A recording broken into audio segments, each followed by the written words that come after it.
अस्सलाम वालेकुम दोस्तों, दी नॉलेज एकेडमी में आपको एक मरतबा फिर खुश आमदीद कहते हैं। दोस्तों, पीपीएससी ने क्लबिंग के हवाले से एक नई पॉलिसी मुतारिफ़ करवाई है। ये पॉलिसी क्या है, इसके क्या एडवांटेजेस हैं और क्या डिसएडवांटेजेस हैं, इन सब की तमाम तर तफसीलात से मैं आपको आज की इस वीडियो में आगाह करूँगा। लेकिन अगर आप इस चैनल पर पहली मरतबा आए हैं और अभी तक आपने इस चैनल को सब्सक्राइब नहीं किया तो चैनल को सब्सक्राइब कीजिए और बेल आइकन को भी प्रेस कर दीजिए ताकि आपको नई आने वाली तमाम जॉब्स रिलेटेड इन्फॉर्मेशन या इम्तहानात की तैयारी की इन्फॉर्मेशन बवक्त मिल सके।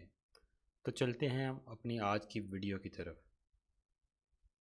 चूँकि पीपीएससी के कोई भी एग्ज़ाम्स हों उसके लिए पंजाब भर से बहुत सारे कैंडिडेट्स अप्लाई करते हैं, जिसकी वजह से रश हो जाता है।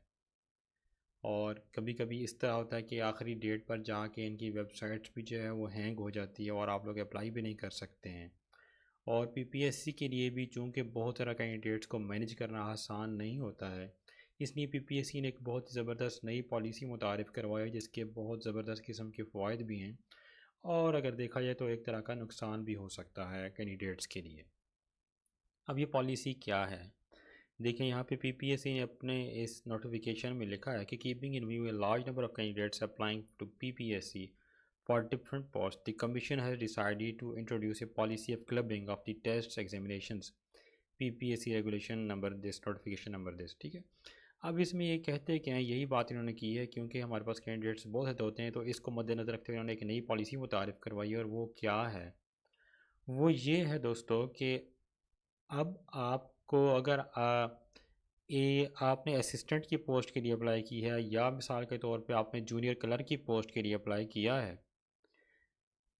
और आपने 3 डिपार्टमेंट्स में अप्लाई किया हुआ है। मिसाल के तौर पे एक ही वक्त में पुलिस डिपार्टमेंट में भी जूनियर क्लर्क की जॉब आई हुई थी, एक ही वक्त में पॉपुलेशन वेलफेयर डिपार्टमेंट में भी जूनियर क्लर्क की जॉब अनाउंस की हुई थी पीपीएससी ने, और उन दोनों का सिलेबस भी सेम था।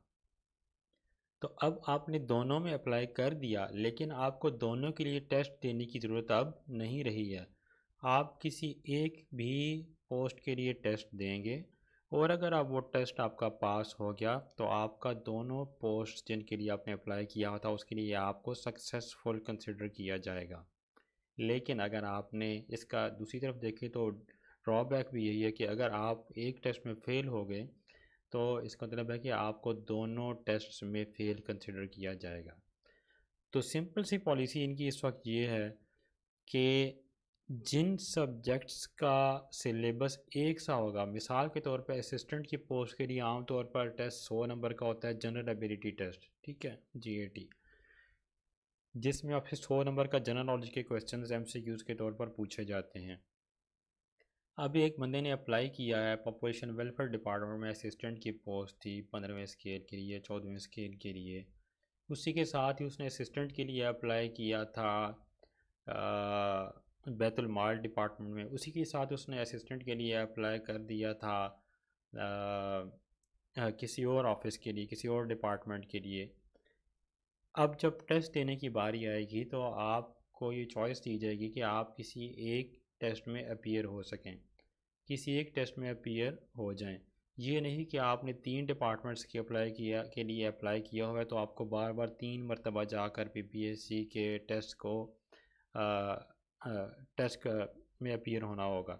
नहीं, अब आपने सिर्फ एक टेस्ट में देना, एक के लिए टेस्ट के लिए अपीयर होना है और अगर आप एक में कामयाब हो गए तो आपको सब के लिए कामयाब कंसिडर किया जाएगा। अगर आप एक में फ़ेल हो गए तो आपको तमाम में फेल कंसिडर किया जाएगा। इसी तरीके से यहाँ पे लिखा है, if a candidate is declared as successful in such combined test examination he will be considered to have succeeded in the test examination for all post combined in that particular test examination for which he applied.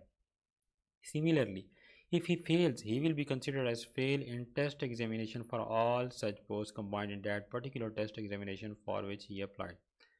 Successful candidates will be shortlisted for interviews for each post as per existing criteria. अब देखें कितनी ज़बरदस्त बात है कि आपने एक test में अगर कामयाबी हासिल कर ली तो आपने जितनी पोस्ट के लिए अप्लाई किया था उन सब के लिए आपको इंटरव्यू के लिए कॉल किया जाएगा।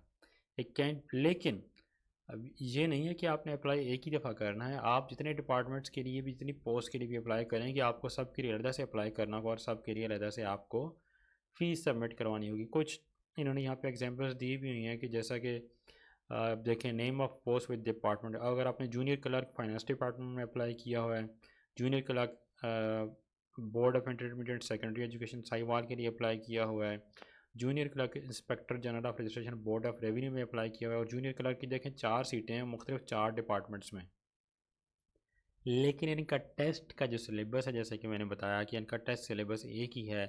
जनरल एबिलिटी 100 नंबर का टेस्ट होगा, तो आप इनमें से किसी एक के लिए अपीयर होंगे, और अगर आप एक में पास हो गए तो आप में सब में पास कंसिडर किया जाएगा, और अगर एक में फ़ेल हो गए तो अनफॉर्चुनेटली आपको तमाम इन डिपार्टमेंट्स की पोस्ट से फ़ेल कर दिया जाएगा।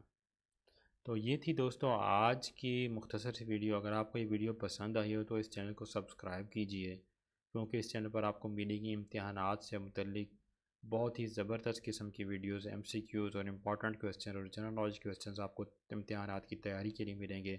अगर आप जॉब सीकर्स हैं और आपको जॉब की इन्फॉर्मेशन अपडेट्स चाहिए तो भी चैनल को सब्सक्राइब कीजिए। अपना ख्याल रखिएगा। अल्लाह हाफिज़।